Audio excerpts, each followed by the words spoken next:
Hi, everyone. I'm Tiffany Eddy. And I'm Tom Praisall. And we are so pleased to welcome you to another episode of Anything But Politics. And today we've got a very exciting guest. Yeah, we've got now all of our guests so far have been incredibly smart, Tiffany, but today's guest, I mean, his resume is just something else. And, he currently serves as the state's chief medical officer. And without further ado, we'll introduce Dr. Jonathan Ballard. Well, thank you, Tom. Thank you, Tiffany. It's a pleasure to be with you today. May we call you John, or should we call you Dr. Ballard? Just call me Jonathan. Jonathan? Okay. Thank you very much. And now we can officially say there's a doctor in the house. There is a doctor in the house. And, before we even get started, because I want to hear your story about how you came to New Hampshire and really got into medicine, given your interesting upbringing. But before we even get started, for our listeners at home, can you tell us a little bit about a chief medical officer and what you do and what that entails? Sure, Tom. Happy to. So I work as the Chief Medical Officer at the New Hampshire Department of Health and Human Services. And at the department, I work with a very large team of professionals, and I oversee with those individuals the medical services that the department has and offers to the state, whether that's in the Medicaid program or children in our DCOF program or substance use services. We deliver a wide array of services and medical treatments, payment for those services. The other component, though, is working with community partners such as hospitals and primary care providers, individuals across the state to ensure that we have a high quality level of services and that individuals are able to access them. Wow, that's a big responsibility. It is a big responsibility, and it makes a lot of sense working with all those different organizations to make sure there's, cohesiveness across the board. So that's great, and it's an important job. Having a healthy state is having a happy state, right? Absolutely. Sure. We also know that, it's not only about medical care these days, it's also about well-being in the sense of feeling good and feeling, having a strong mental health as well as our physical health. Yeah, no, that's fantastic, and thank you for sharing, what you do for the state, and thanks for being here. But I think, to get started, I got a little bit of a hint of a twang there. I know you're hiding it really well, but let's start right at the beginning. So you're not originally from New Hampshire; you are from Kentucky. Yeah. Woo. Okay. Bluegrass State originally. So tell us a little bit about what that was like growing up. How did your family get to Kentucky? Or were they always there? No, I think other than Native Americans, our ancestors were not from the United States. And so I grew up in central Kentucky in a little town or outside the town called Bardstown. It's called the bourbon capital of the world. And you left? I left. I did.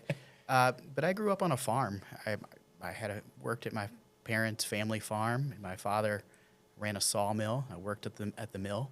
Oh, wow. So I grew up in a very different situation, I think, than probably a lot of future doctors did. I grew up in a very agrarian situation. And what was that like as a kid? Well, it was exciting. I had cows. I had responsibilities. I had chores outside each day. Worked at the mill, whether it was stacking lumber or fulfilling orders with my father. So it was originally my grandfather's business. He worked and started the sawmill business back after Prohibition ended. So, the whiskey industry has been, big in Kentucky for a few hundred years, grew over time. And so after Prohibition, the whiskey distilleries grew tremendously and rapidly. And so I remember an old story that my grandfather said when I was a real young child, that after Prohibition, one of the big distilleries, there was one called Heaven Hill Distillery.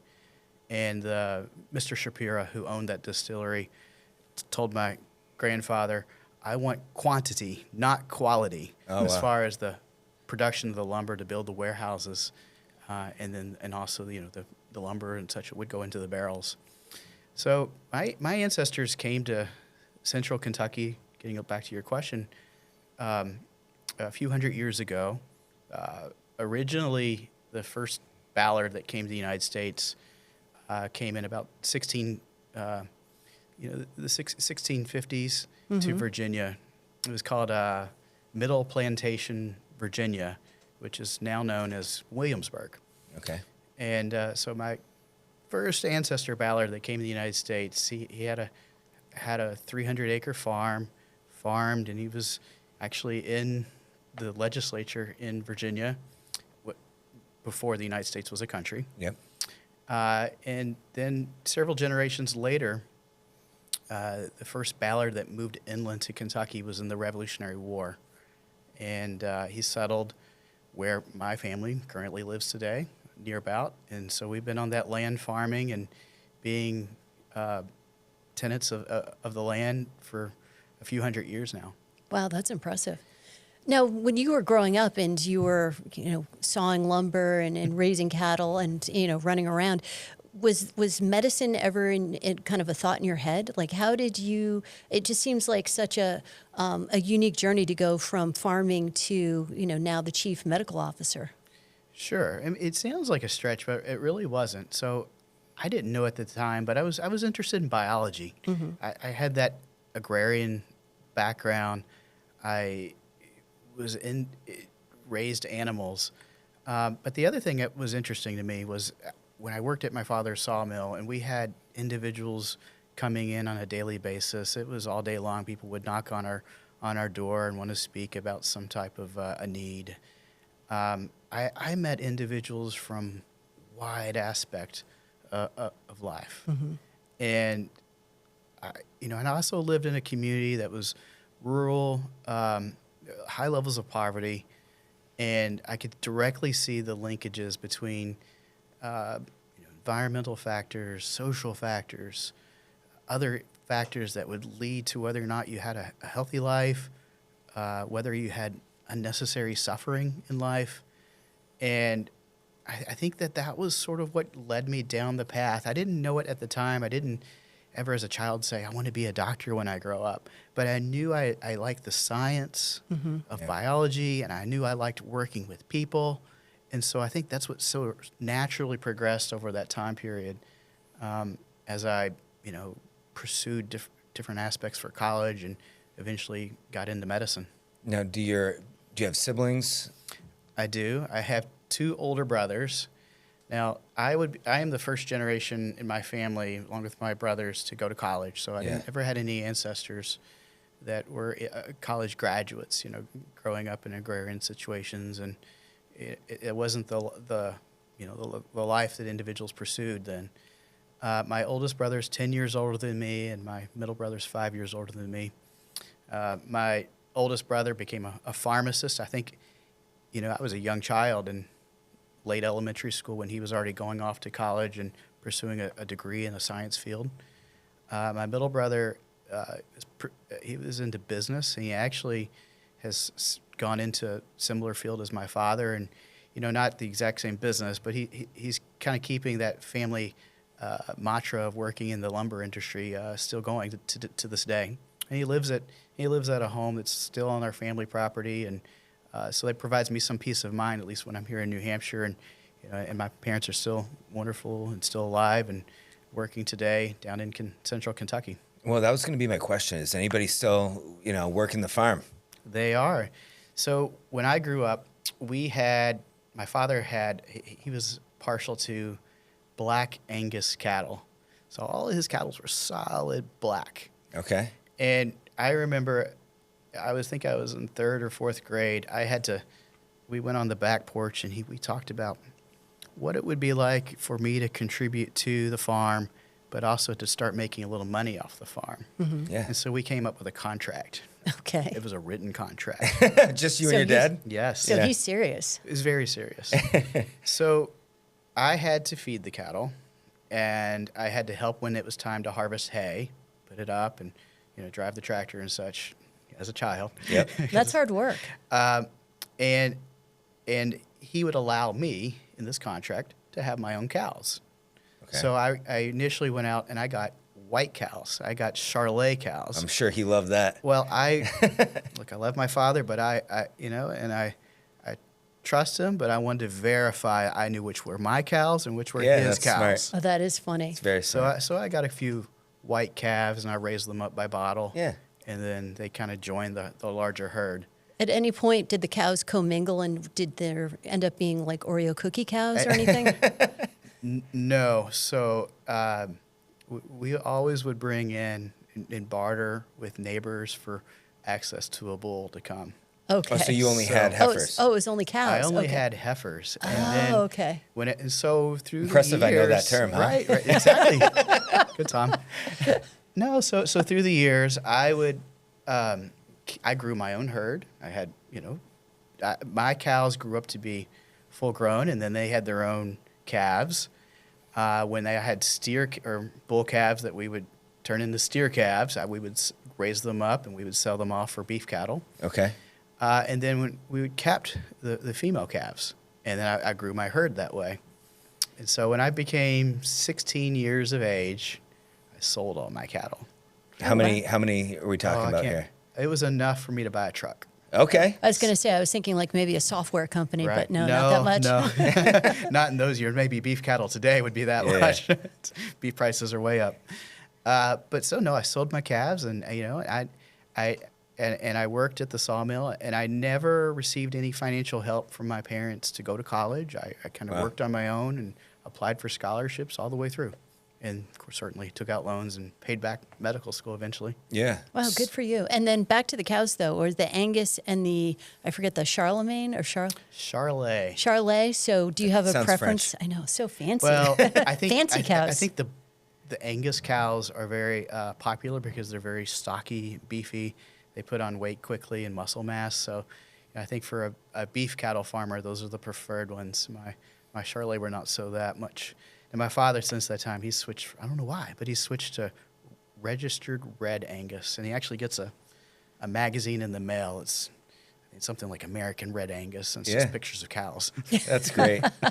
So then you decided, so you obviously developed this fascination and this love for science, and you were applying to schools, and you said, we'll stay pretty close. Went to University of Kentucky. The arch enemy. Went to the University of Louisville. Louisville, oh my The God. Cardinals. Yeah, okay. Yeah. No, I mean, look, this is. I grew up in an environment that was a huge undertaking. Yeah. An exciting undertaking to go off to our largest city in the state, and to go off to college. And I actually applied for a scholarship that required us, the scholarship recipients, to at least minor. We could major, but we had to at least minor in political science. Oh, get out. Yeah, so I was a biology major with a political science minor. And so that was sort of how I was pursuing, not purposefully, but I think naturally, trying to bridge my desire and love for science and biology with understanding how that there's impacts around community and there's political aspects around what makes a community happy and healthy. Yeah, it also makes you a more attractive candidate for med school, right? I remember because I originally wanted to be an orthopedic surgeon, but when I went to college, I majored in politics and just went pre-med, but then I realized I hated chemistry, and hence why I'm here today. Physics. But it does make you an attractive candidate, right? Because Well, it probably did. You have to.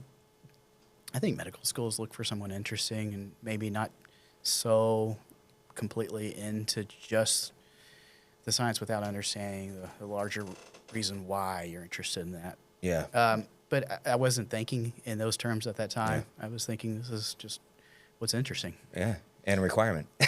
and a requirement to be able to finance college. Yeah. So then you, where did you get your MD? What school? The same school. Same school? But I actually didn't go straight from undergraduate college to medical school. Okay. Throughout my undergraduate years, I took part in that scholarship program. It was founded by and the funding was not provided by, but fundraised by the Kentucky's U.S. Senator, still to this day, U.S. Senator Mitch McConnell. Oh, yeah. And so it was called the McConnell Scholarship for Political Leadership. And so through that program, we had exposure to it was a completely nonpartisan program, but we had exposure to international and national political leaders.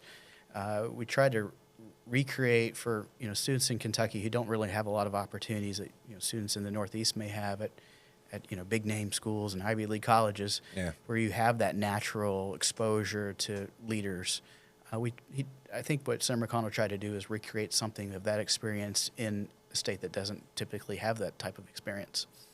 And so I was able to have a lot of those experiences studying political leadership, reading a lot of the great works, the great books, and so it really, I guess, struck a chord in me to pursue something a little different than going straight on to medical school. And so was that when you were able to travel? Yes. Through my undergraduate years, I had that experience where I knew what life was like in central Kentucky and how I could see how lifestyle and factors sometimes beyond your control impacted whether you were healthy or not, or whether the community was healthy or not, or impacted poverty levels or your ability of a community to be more prosperous. But I didn't have that much worldwide experience. I never traveled abroad. Yeah. And so through college, every single time there was an opportunity at the university to pursue some type of study abroad or a specialized honors program type of travel experience or course, I tried to jump on it. Yeah. And so I had some unique opportunities that really broadened my horizon beyond central Kentucky. A few of those were there was a opportunity to study again the science in South America. So in the biology program, I pursued this program that allowed me to travel to the Galapagos Islands. Oh my goodness! The giant tortoises and Yeah. the different islands that Charles Darwin had the voyage of the Beagle that traveled around. Yeah. Did you see any sharks? Yes, I actually swam with. Oh, we're gonna get to the hammerhead sharks. Oh, Yeah, because you know I'm a shark nut. Oh, you love sharks? Oh, me too. Yeah. I'm petrified of them. Yeah. They eat people, but go on. You Not swim if with you're in a them and live cage to or, tell you this know. tale. Right. So I had that experience. That was a very sciencey experience, but got to witness a little bit of history in real life. Then other opportunities were amazing. I wanted to. There was a program with our sister city of Louisville into our sister city in Africa. It was the sister city was called Tamale in Ghana, and northern Ghana at the time was having lots of turmoil. We were also in the midst of the worldwide spread of HIV and AIDS, and the United States at the time invested heavily into PEPFAR, the program to provide financial support. It's a big legacy of President Bush. It was. And so I traveled to one of those communities. I visited and worked a little bit at an orphanage that took care of children with HIV and AIDS, and was welcomed there by the chief of the town. And I stayed with the local chief. The chief's name was Zosimlena, in the kingdom of Dagbon. Dagbon was the kingdom in northern Ghana. Oh wow! And so I had that experience totally outside of my realm, but seeing those health impacts on a first-hand basis, it really writ large what I experienced in rural Kentucky in a different degree. I had other opportunities at the time, though, then to see what almost the extreme opposite of that was. I had experience in traveling abroad to Oxford University in England, studying political philosophy, political thought. And saw how so much world order and totally different experience. Yeah, and But- is that where you got your master's too in epidemiology? Well, I wanted to go on to medical school, and I applied to medical school. Yeah. But I didn't think that it was exactly what I wanted to do, just go straight into medical school. I wanted to have a little bit more understanding of what causes diseases beyond just the diseases themselves. And so that's when I pursued a career, a degree in epidemiology. And I guess people these days know what epidemiologists are. Yeah, you know, I mean- study. But So- explain it, please. Yeah, post 2020, I Yeah. think. Yeah. Yeah. But not in those days. And I mean, try explaining this to my family that I was deferring medical school. Yeah. to be, To be this big word of like, what is that? yeah, Yeah. I thought it was something with skin or bugs, but makes sense. No, it wasn't epidermis or entomology. It was epidemiology. Yeah. And it was, it's the study of diseases, the prevention of diseases, both chronic diseases and infectious diseases, and injuries, and how to prevent them.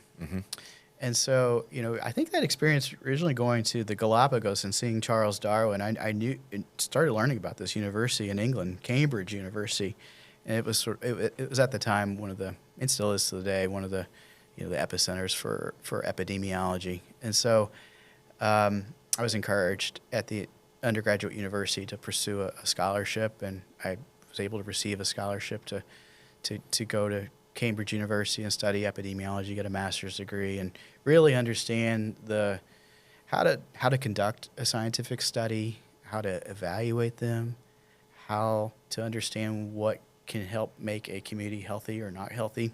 So I had this really larger perspective than myself entering into medical school. So I think that really gave me a leg up. So after that, I came on back to the University of Louisville, where I did medical school. And then, so you did your medical school there. Now, you had to do a residency, right? Yes. And you did Yes. that. Well, that's what brought me to New Hampshire. That's what brought you to New Hampshire. Okay. Yes, I know there was a little bit of a detour. eventually. We'll go back there. But That's fine. well, no, because you went to Hawaii too, right? Didn't you do some work? Well, that was in residency. That was actually. okay. Well, you've Through been- Dartmouth. So where haven't you been? Should we just pull out a map and be Yeah. like, hey, I was not That's here. probably and an I easier was- question.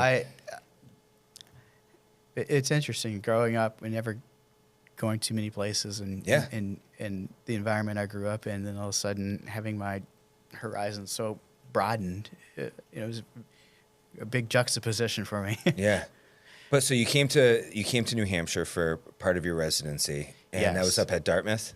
It was an interesting program. So in New Hampshire, I'm not sure individuals are aware of this too much, but we have at Dartmouth College and Dartmouth Health, there is a residency called the Leadership Preventive Medicine Residency. And that is a residency program that creates a specialist of people called preventive medicine doctors. Okay. And they typically work in public health, and and it's one of the recognized specialties. But what was unique was there is a combined family medicine and preventive medicine residency through Dartmouth, and a partnership with actually Concord Hospital in our state Okay. capital. So I did the combined family medicine and preventive medicine program, and I was based in Concord, New Hampshire. Okay. And I wanted to be a full-blown doctor that that could take care of all ages, children, persons who are pregnant, women. Sounds like a town doctor. Yeah, I wanted that experience. I wanted to be, I thought that would feel like a doctor, not just Yeah. I can take care of the eye only. Well, there's a body. Travel around with your Yeah. black bag. Yeah. And, Yes, but Deliver babies. Yeah. and I did that. Yes, and so I wanted to have that skill set and knowledge. I felt, but at the same time, I really wanted to be a doctor for a population of people, helping larger numbers of individuals have the care that they need, and it's sort of really what I do today. So then you wrapped that up, and then you went back down to Kentucky. So I'm curious because I know you met your wife at some point in New Hampshire. That's right. And I might be jumping out on a limb here, but maybe that's part of what brought you back, or did you come back and then meet her? Oh, it's all factors in life. Everything is combined. It's all women. Yeah. It's all together. Let's bring it back to the women. Yeah. Yeah, so while I was in residency here in Concord, New Hampshire, I met my wife. She was an attorney practicing here in Concord. She got out of law school, I think during the big recession in around 2008. Okay. And, and after that, one of the areas of law that was still okay was the practice of bankruptcy. Yep. And Wow. so That tracks. Yep. So she got out of law school in Boston and found this job here in Concord, New Hampshire, and came here And I came here for my residency, and the stars aligned. And Yeah. so we met each other here. And How did you meet? how did we meet? Oh, I think we were just connected by Mutual friend or something. Yeah, I can't even remember exactly. And then we had our first date at Baloco Burritos. Oh yeah. That doesn't exist anymore. No, here. but I remember it. It was Yeah. good. Yeah. That's over on Fort Eddy? It Is is. that where it was? That's right. Yeah. Actually, right. it's Fort Tiffany Eddy. It's Fort Tiffany Is it Eddy, really? of Funny. course. Yeah. We originally were going to go to Starbucks. Panera. We were originally going to Panera. And we showed up at Panera to meet each other. And the line was out the door. And it was loud and completely packed. And Yeah. we're like, how can we do this? So we did it. Got both in our cars and agreed that we were going to go do a U-turn and go down to get the Mexican burrito. And I think we both loved it. Yeah. I think that was the connection at first. Was like, oh, we both Good love food. Mexican food and good food. Yeah. No, that's great. So you met, did you get married here? Or did you get married in Kentucky, or does she have somewhere? We got married. So her family is from northern Massachusetts in the Lowell, Mass Okay. area, and her undergraduate college was Merrimack College, and we got married in the Merrimack College chapel. Oh yeah. Oh, wow. Yeah. And then, how do you know that we had true love? When we moved to Kentucky, my first job out of residency, I took over a job as the medical director for family medicine, especially at the University of Kentucky. So we did switch and go to the Archimate. She retook the entire bar exam Oh wow. to be able to be licensed to practice law in Kentucky. That is Wow. That is that's love. True love, yeah. I thought so. Yeah. So, So- go ahead. No, it's just so now you're back in Kentucky with your New England bride, your northern bride. So how did she do down there, and then what brought you back up? She thrived. Oh, And really? I thrived too. We had a great time. We were living in Lexington, a different culture than the big city of Louisville, a little more rural, and definitely a thicker accent there. Yeah. Did you get any cows? No, but we did buy a home that had a wooden plank fence that backed up to horse farms in the area. Oh, that's cool. Yeah. So we were living in.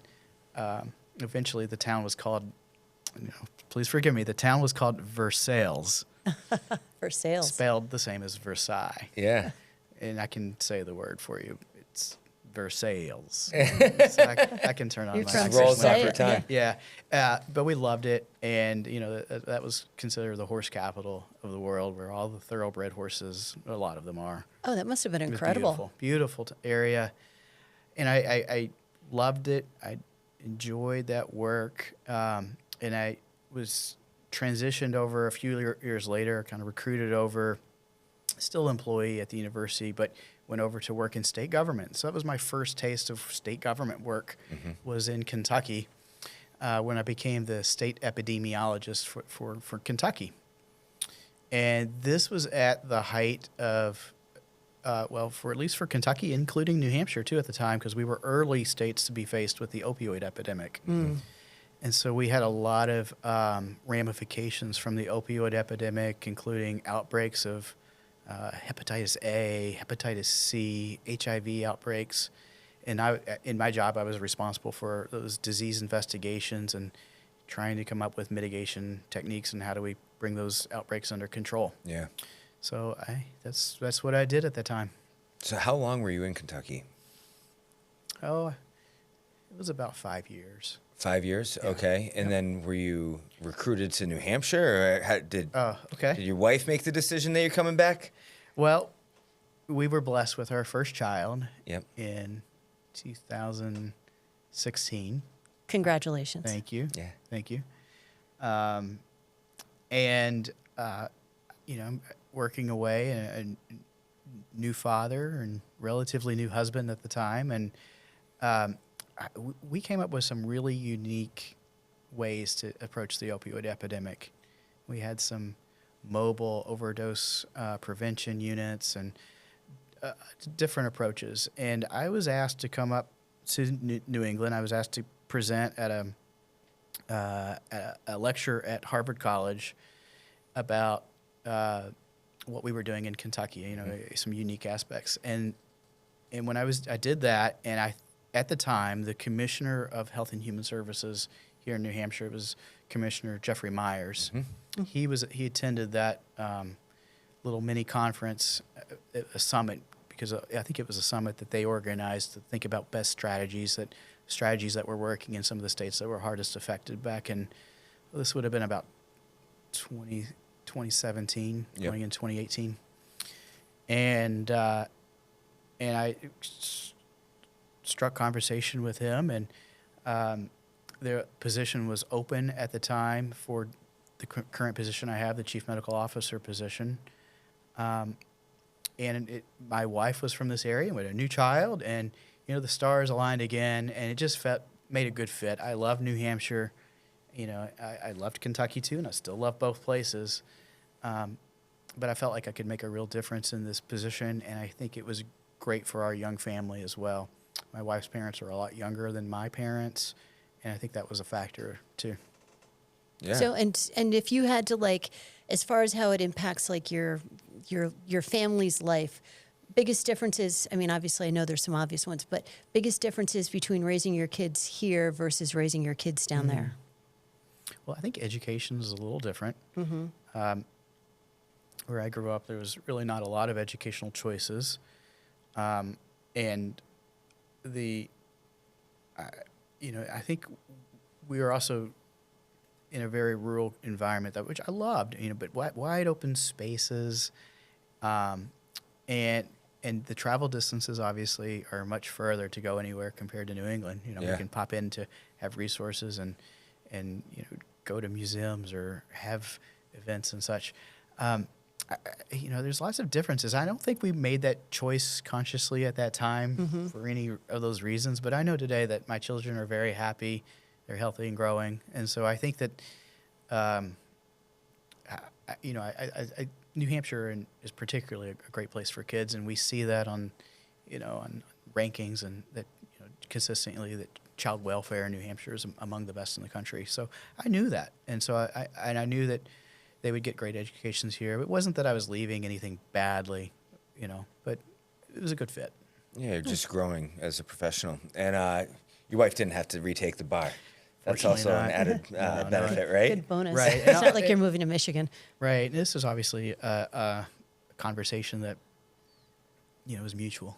It wasn't my decision. It wasn't her. We came to decisions together, and I think that's important in life when you're a partnership. Yeah, and you thought, where can I surf? Yeah, I was just going there. Yeah. The surfing part. Oh. Yeah. So it kind of ties all the way back around to sharks. Yeah. But how does a guy from Kentucky learn how to surf? I mean, was it here? Was it there? Do you think about the sharks when you're in the water? So when I was in family medicine residency, you have to do a certain number of electives you're required to that are not in your program, that you go out somewhere in the country and have an experience that's totally different than what you do normally every day. Yeah.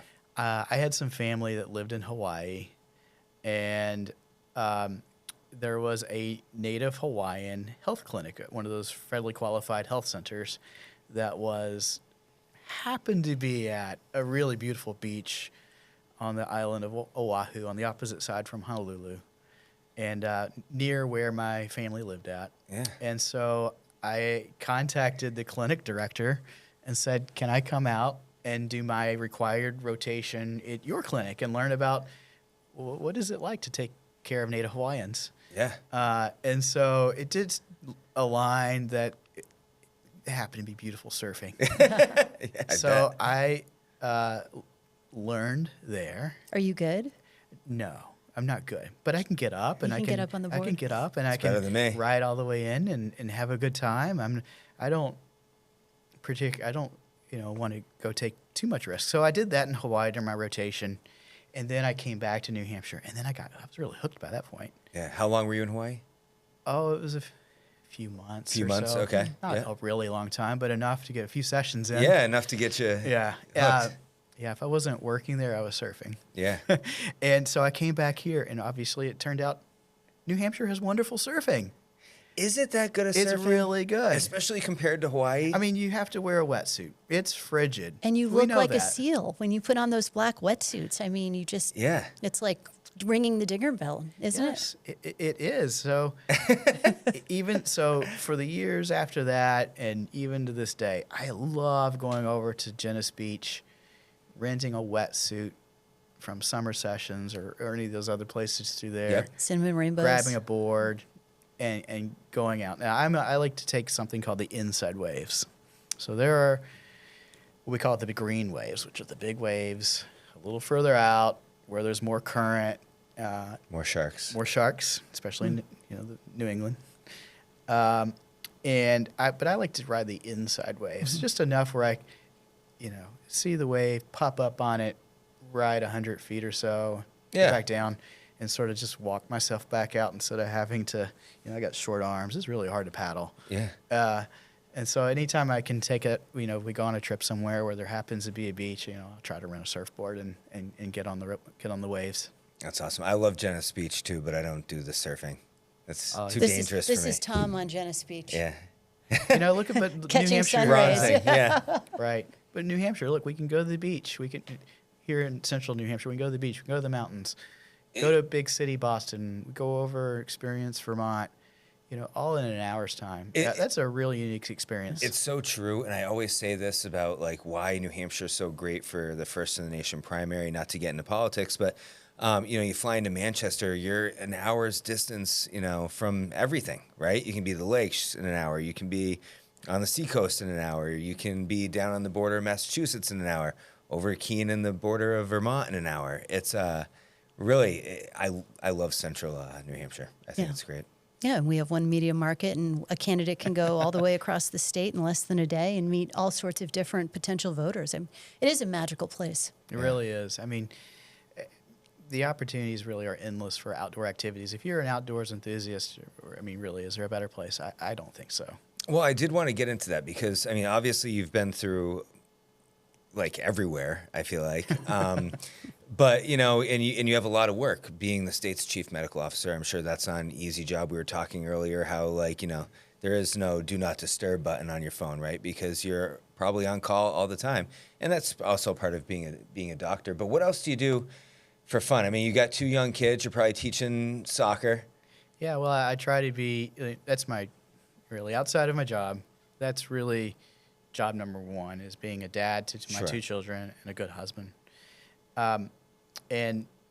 So I try to integrate what I do for fun into family activities. Yeah, makes sense. I try to. And a few things I do for relaxation, for good mental health for me personally, one thing I did initially was I coached my kids soccer, the classic experience many dads have. Yep. Now, I have a little bit of a truth to tell you, though. So I coached my daughter for a couple of years, and I coached my son. I was sort of had to do that when the original coach didn't start showing up to practices or to the games, and That's a problem. yeah, well, it's life. And so my kids told me one day, "Daddy, I don't want to play soccer because I already know everything about soccer." I was like, "What do you mean?" "Well, you've taught me everything about soccer. I don't need to do it anymore." I'm like, what? Did you play soccer?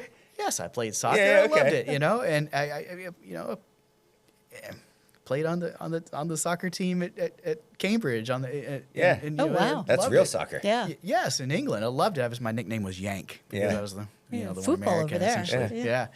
On my college there, but anyway, so I realized though now I'm not the coach, I'm dad. Yeah, And you're the cheerleader. I'm a good participant, a good spectator, cheer on no matter what.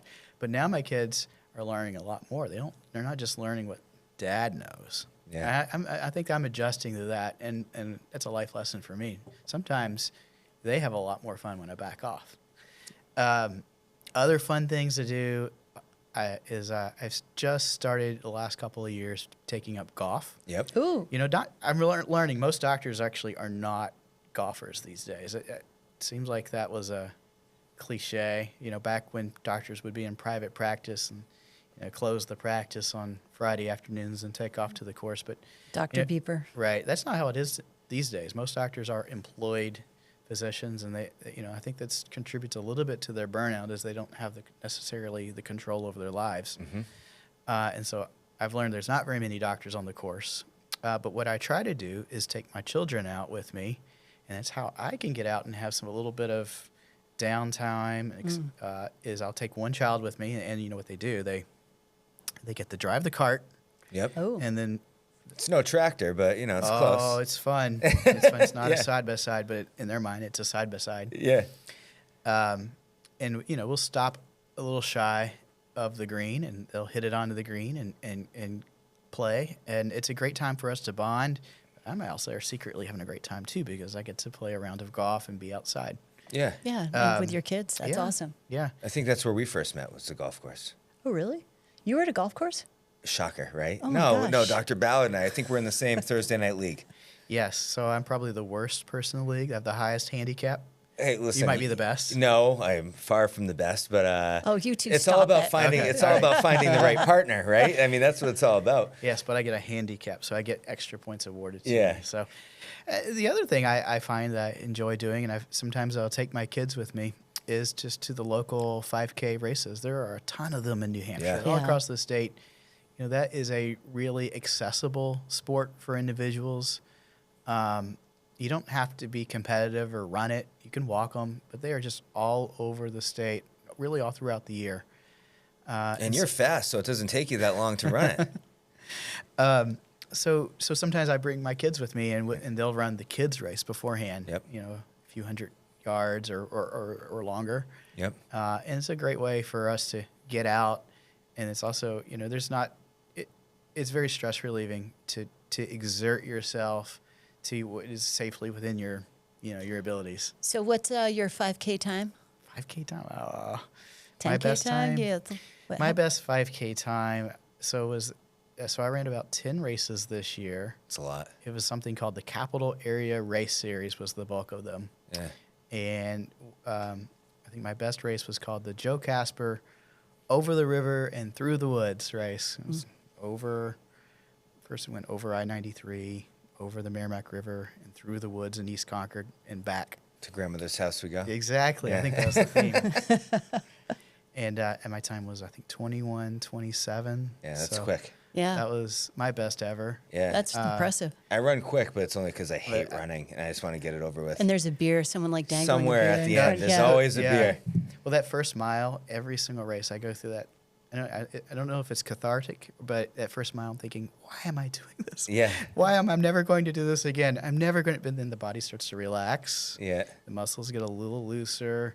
You get the endorphins going up, and you just get that runner's high, and you start feeling good about yourself. And I mean, it's honestly at the end of the races when I'm finally feeling good. Have you ever thought about going further, like a half marathon or a marathon? Like everybody else, we all have developed aches and pains and Yeah. bad knees and Preach. bad back. Sleep with a pillow under my legs now. Yeah, I think 5K is probably where my safe number is. Yeah. Limit without being hurt. That's fair. So, yeah. But you're young. Well, that's... And he's a thank doctor. You. Yeah. Thank you. And he's a doctor. He can fix himself. Yeah. Why not? No, don't treat yourself. Yeah. Make So- mistakes. Is there anything about you that we haven't gotten into that we should know about? Well, I just try to do the best I can as, a professional, represent the field of medicine as a husband, as a father, a Granite Stater. I think that's the essence of what many of us try to do, daily in our lives. Yeah, no, and I know that you do have to get going because you did tell us earlier you do have soccer practice. You have to pick your son and drive him to. But I just wanted to say, thanks. I mean, it sounds like you really did some great work when you were the state's epidemiologist in Kentucky, and obviously it led to you being recruited here. And I know you've done a lot of great work here. I've seen it over at the State House and the way you're willing to collaborate with others, right? And I think you bring a lot of that rural health that you talked about and that you really got you kind of jazzed up in the first place in this field. And we have rural parts in New Hampshire, so it's We absolutely important that you do. bring that here. I think it's important for us when we have different opinions on different topics, and certainly in medicine, public health, there is room to have different opinions. And I think we have to assume best intentions when we approach individuals who have a different opinion. And that's what I really try to do, is understand where you're coming from and to try to see it from your lens. And I think in most situations, that's what works. Yeah, Yeah, that's super and smart. we appreciate that too, because that's kind of, I think, the basis of the podcast is really getting to know all sorts of different individuals and getting to know them as a human being and understanding them and their motivation. And it's fascinating, and I think it's helpful to just get to know who our neighbors are. Yeah, absolutely. So, well, thank you so much for coming on, Dr. Ballard. It's been a pleasure having you on the podcast and getting to know you. And I do want to get deeper into the shark thing, but Yeah. hear more about the We'll Galapagos see if and the we've got sharks. scars. Tell you all about the animals. They don't fear humans there. Yeah, that's scary. But no, thank you. And thanks to everybody for listening to our latest episode of Anything but Politics. thanks so much. We really appreciate your time, and we've got a lot more coming your way.